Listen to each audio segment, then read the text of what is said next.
My name's Professor Fredrick Ogenga, a Professor of Media and Security Studies and the Director of the Center for Media Democracy, Peace and Security at Rongo University in Kenya. At the moment, I'm a Kahaka Fellow under the Varieties of Science Research thematic area. My research is about bringing to the fore African ways of seeing, foregrounding African knowledge systems in the context of climate change, because often governments have used Western-driven methodologies in policy and advocacy, and this has really meant that African knowledge systems have been put on the background.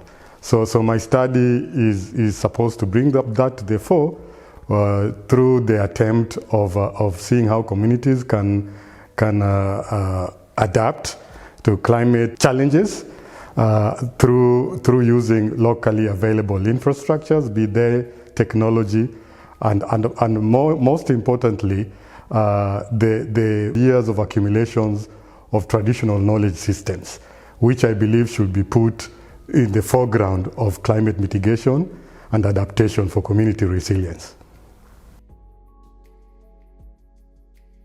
Actually, digital technologies are really reshaping our understanding, our capacity to actually make sense of the world. So they've technically expanded our scope of what we know as reality.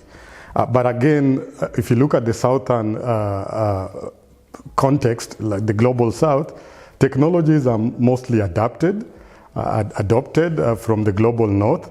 And so the question of how you want to adapt and make use of technology becomes very central, so that we prevent sustaining the already unequal power imbalance in terms of knowledge production between the global north and global south.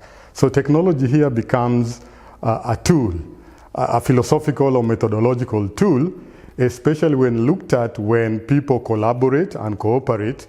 And that's why I like what you're doing here at Kahaka, because you have varieties of science and cultures of research that strives to build what is called epistemic cooperation. So technology is there to facilitate and not to make things a little bit more difficult, especially for those in the global majoritarian world.